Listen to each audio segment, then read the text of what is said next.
Breaking news చూసిన new year వేడుకలో అంటేనే జల్సాలు. ఇక హైదరాబాద్ లో ఒకటే సందడి ఉండబోతుంది. క్లబ్బులు పబ్బుల్లో కేరింతలు తుల్లింతలతో హోరెత్తిపోతారు. ఇక పార్టీల పేరుతో యువత మత్తులో మునిగిపోతుంది. దీంతో యువత వీక్నెస్ ను క్యాష్ చేసుకునేందుకు డ్రగ్స్ మాఫియా రెడీ అయింది. ప్రతి ఏటా న్యూ ఇయర్ సెలబ్రేషన్స్ కేంద్రంగా వందల కోట్ల రూపాయల డ్రగ్స్ దందా కొనసాగుతుంది. ఈ నేపథ్యంలో హైదరాబాద్ ను డ్రగ్ ఫ్రీ సిటీగా మార్చాలని తెలంగాణ ముఖ్యమంత్రి రేవంత్ రెడ్డి ఆదేశించడంతో యాంటీ నార్కోటిక్స్ పోలీసులు ప్రత్యేకంగా నజర్ పెట్టారు.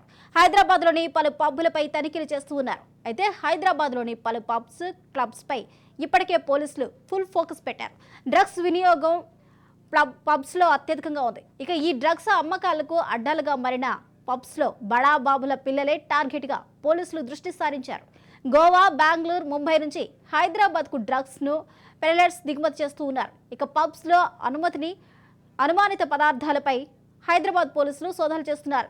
స్టెబెక్ డ్రగ్స్ తో వాసన పరిశీలన చేసి డ్రగ్స్ ఆనవాళ్లు పసిగట్టే ప్రయత్నం చేస్తూ ఉన్నారు. డ్రగ్స్ స్పాట్ టెస్ట్లను పోలీసులు రంగం సిద్ధం చేస్తున్నారు. డ్రగ్స్ కి టెస్ట్ కిట్స్ ను టీఎస్ఎన్ఏబి తెప్పిస్తూ ఉంది. నోటి లాలాజలలో డ్రగ్స్ టెస్ట్లు స్పాట్స్ లో ఉన్న పరికరాలతో తేల్చనున్నారు. సినిమా ఇండస్ట్రీ పైన పోలీసులు గట్టి నిఘా పెడుతున్నారు. నూతన సంవత్సర వేడుకలే టార్గెట్ గా పోలీసులు తగిన చర్యలు తీసుకుంటున్నారు.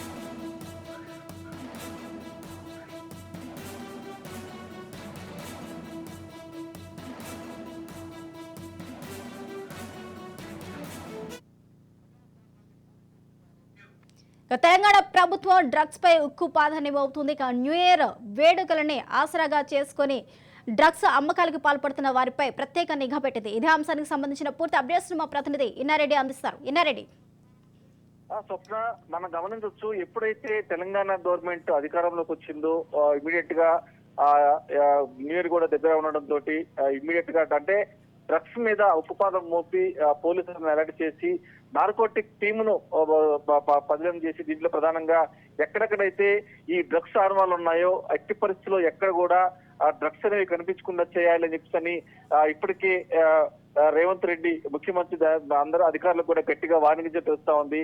అయితే మనం గమనిస్తే ప్రధానంగా అంటే న్యూ ఇయర్ వేడుకల్లో జరిగే పార్టీలు ఏమైతే ఉన్నాయో అవి పబ్బుల్లో జరిగే పార్టీలు కావచ్చు, ఈవెంట్స్ కావచ్చు, తర్వాత సిటీ అవుట్స్కట్స్ లో జరిగే పార్టీలు కావచ్చు, ప్రతి పార్టీకి సంబంధించిన ఈవెంట్స్ మీద గట్టిగా నిఘా పెట్టాలని, తర్వాత ఈ పార్టీలకు సంబంధించి నిర్వాహకుల మీద ఎప్పటికప్పుడు సమాచారం సేకరించడం కాకుండా ఎవరన్నా సరే ఇలాంటి డ్రగ్స్ వ్యవహారంలో కానీ డ్రగ్స్ విషయంలో కానీ ఇన్వాల్వ్మెంట్ ఉన్న వాళ్ళ డేటా కూడా సేకరించి ఫర్దర్ గా ఎలాంటి ఈవెంట్స్ కండక్ట్ చేయకుండా వాళ్ళ మీద వాళ్ళ బ్లాక్ లిస్ట్ లో పెట్టి వాళ్ళ సమాచారం ఎప్పటికప్పుడు సేకరించడమే కాకుండా ఈ డ్రగ్స్ వ్యవహారంలో ఈవెంట్స్ టార్గెట్ గా చాలా ఇప్పటికే హైదరాబాద్ కు అంటే గోవా నుంచి కావచ్చు, తర్వాత వివిధ ప్రాంతాల నుంచి భారీ ఎత్తున డ్రగ్స్ తరలించారు.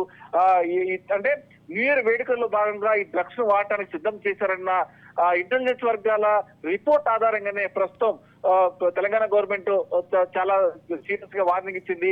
ఇప్పటికే మనం చూసాము, నిన్న మొన్నట్లు కూడా ఈ ఎస్ఆర్ఆర్ కావచ్చు, పలు ప్రాంతాల దాడులు చేసి డ్రగ్స్ కూడా జరుగుతా ఉంది. మనం ఎస్ఆర్ఆర్ లో కూడా ఒక బర్త్డే పార్టీలోనే ఈ డ్రగ్స్ అనేవి కనిపిస్తూ కలగల రేగింది. దీంట్లో మనం గమనిస్తే అందరూ కూడా ఇంజనీరింగ్ విద్యార్థులు, తర్వాత సాఫ్ట్వేర్ ఉద్యోగులే టార్గెట్ గా ఆ పార్టీ డ్రగ్స్ దొరికింది. దీన్ని బేస్ చేసుకొని ఇంకా చాలా చోట్ల డ్రగ్స్ ఆనవాళ్ళు ఉన్నాయి.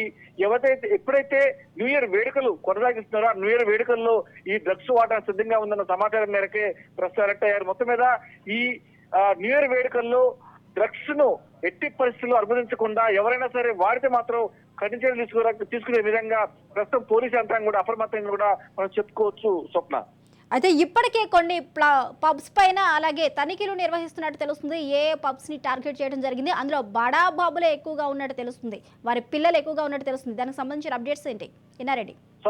స్వప్న మనం గమనించవచ్చు, ప్రస్తుతం అయితే మాత్రం గతంలో జరిగిన రైడ్ల ప్రకారం కావచ్చు, తర్వాత పబ్స్ లో డ్రగ్స్ దొరికిన వ్యవహారంలో కావచ్చు, కొంతమంది కీలకంగా వ్యవహరించి పబ్ యజమానులే డైరెక్ట్ గా రంగంలో దిగి డ్రగ్స్ ను కొంతమంది సెలెక్టివ్ పీపుల్ అంటే రెగ్యులర్ గా వచ్చే కస్టమర్లకు కాకుండా కొంతమంది సెలెక్టివ్ పీపుల్ ఎవరు వాళ్ళకి డ్రగ్స్ సప్లై చేస్తున్నారన్న సమాచారం గతంలో కేసులు నమోదయ్యాయి.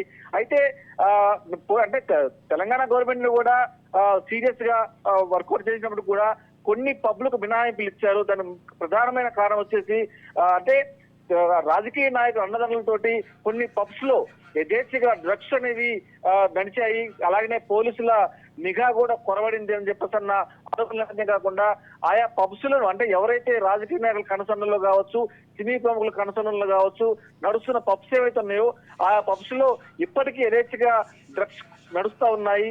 అలాగనే న్యూ ఇయర్ వేడుకల్లో కూడా ఈ డ్రగ్స్ ను వాడే సిద్ధమవుతుందన్న సమాచారం మేరకే ఇప్పటికే కొన్ని పబ్స్ మీద నిఘా పెట్టడం, తర్వాత కొన్ని పబ్స్ లో తనిఖీలు చేయటం మనం గమనించు.